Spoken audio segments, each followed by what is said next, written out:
Hi, my name is Joe Love. I'm the composer for Invader Zim Lost and Found's Squishy Hugger of Worlds, and I'm going to be talking today about myself, my music, and a little bit about what inspires me. What inspired you to compose music? So, what inspired me to compose music? When I was young, I was always really creative. I loved drawing, I loved making my own toys, I loved, digging in the dirt and filling it with water so it'd make mud, and then trying to recreate scenes from Jurassic Park. I was really obsessed with the scene where it's raining and the T-Rex comes, but I was really interested in the fact that it was raining. That was just really cool to me, and I remember wanting to get dirty and wet with all that. But suffice to say, I was interested in a lot of things, and I was very creative. And then my older brother Anthony was a guitar player, and he got me my first guitar, and I was 8 or 9, and it was cool, but it wasn't until middle school when the other boys started playing guitar, and I really wanted to do that too. And one thing led to another, and I started playing in bands. I formed my own band, and after high school I toured, and eventually I met Bryce, and we became very good friends. And through that, I began working on scoring and doing that, and what made me open to that was my love for classical music, which had developed in my late teens, and in particular, the music of Frédéric Chopin really touched me on a very deep level.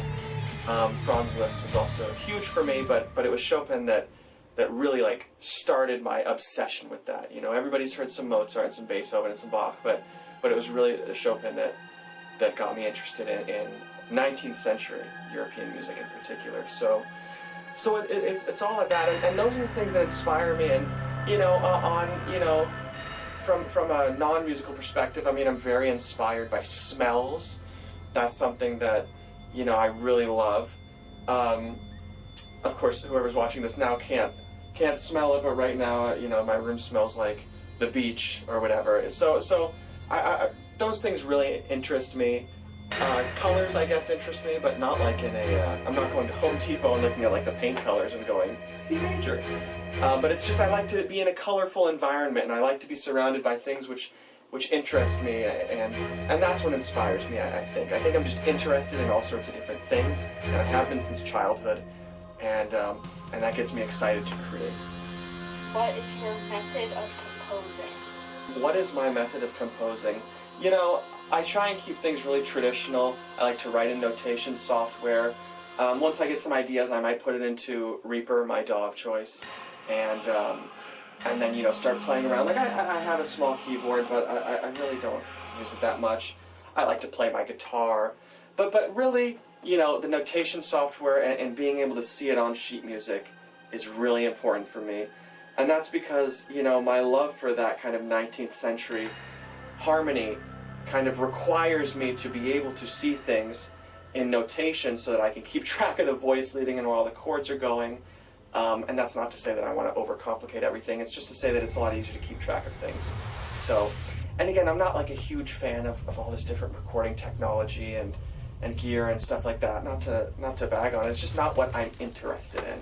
So I just like to do what interests me. And what interests me is notation and harmony and playing my guitar. So that's how I compose music. I also try and write away from picture. I don't like to sit there with the scene or the cue or whatever and write that cue watching it beat for beat. I like to watch it, get a general idea, write the music, bring it back, see what needs to be fixed, and tweak things a little bit. But I kind of think of music more as being an art in and of itself, and it marrying the scene. It's like a marriage, literally, in the sense where it's two individual things coming together, not, one thing completely subservient to the other person. What gives you the inspiration for how you compose? What gives me the inspiration for how I compose? Well, again, it goes back to that classical music background. I'm not classically trained or whatever, but I studied a lot of classical music, obviously. I studied many, many books. I spent many hours poring over, Chopin preludes and stuff. But what inspires you know, how I compose is really just that. It's the classical music stuff. I just like that traditional way. You know, I think all artists just need to like follow what is interesting to them. And that's just what's interesting to me. I wish I had a deeper answer, but it's just, that's what's interesting to me. And then the guitar obviously comes in because of my background. I'm not a piano player. I think I took a year of classical piano, and I barely learned how to play John Field's Nocturne in C minor, like enough just to amuse myself. And then I was like, okay, this is not working. Time to go back to guitar. But yeah, I love my guitar. I love my guitar so much. So that definitely, my love for that and my interest in all these things is what inspires me to do it the way I do it. What is one big lesson you've learned that you incorporate into your music composition? What is one big lesson I've learned that I incorporate into my music composition? Well, what is one lesson? There's kind of like, I think, two big ones. The first is obviously learning how to take feedback. It's so important that, you know, when I present a piece to the team that's working on Squishy Hugger of Worlds, they provide feedback which is so valuable, and it's really, really important that as the composer, you're able to not get upset about that. I mean, everybody is working towards one thing, which is a great, in this case, a great episode of Invader Zim, and it's not personal when people tell you, hey, this isn't working, can you change it? And it's so, so important that composers remember, you were chosen to do this job. You know, they wouldn't have picked you if they didn't think that you could take feedback well. They wouldn't have picked you if they didn't think that you could solve the problems that would naturally arise from all this. So remembering that and not taking it personally is so, so important. And also being grateful for the feedback you get. I mean, you have, like, look, you have an opportunity as a film composer to receive, to like, make revisions if something isn't working. Although it happened, it was a lot harder back in the day to premiere a symphony, show it to everybody, you know, and then be all like, oh wait, actually I have to change this, this, this, and the other. You could, but it's like, it's like a blessing that people can tell you, like, hey, let's fix this, let's change this, yada yada. You get to like refine your piece of music before it's finally presented to the world. And, you know, in my experience, most of the time, you know, and certainly on this project, the feedback is always like so respectful. Like, I think there's always this fear that the feedback you're getting is like an attack on your art, or that you're going to get feedback, which is like trying to change who you are as an artist or as a person. That really rarely happens. And when it does happen, you can just say no. Like, you can just say, I'm not feeling it, or can you sit with it for a few days and see how you feel, or I'm not right for this project. So never be afraid of feedback.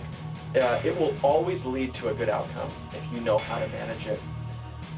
But besides that, I mean, keeping things simple, you know, being a guitar player when I was in my band, you know, myself and all the other guitar players in that metal scene, we all wanted to outdo each other with guitar solos. But at a certain point I realized, you know, this is kind of baloney, this whole like who could play the fastest, who can shred the hardest.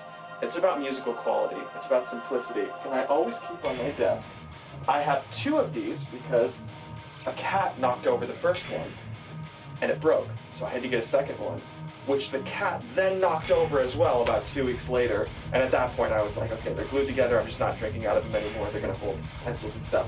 But it's a quote by Chopin, my favorite composer, and it says, "Simplicity is the final achievement. After one has played a vast quantity of notes, it is simplicity that emerges as the crowning reward of art." That's beautiful. Your job is not to impress people. You know, you'll have a job with each project that you do. I promise you, it is almost never to impress people. You know, and treat the. I know I'm going on about this, but treat the audience with respect. You know, I know it's like a third thing, but treat the audience with respect. If you try and prove to the audience that you're smart, like, look, nobody wants to feel stupid. Nobody is going to listen to your super complex music and go, oh my God, they're so smart and I'm so small and I need to worship them in this music. No, that's not the point. First of all, it's not going to happen. You shouldn't want that, and it's not going to happen. Just focus on communicating things. If it's complicated, communicate it in the most simple way possible. So I know that went in a whole bunch of different directions, but all of that I think every composer should hear. What is your advice to aspiring music composers?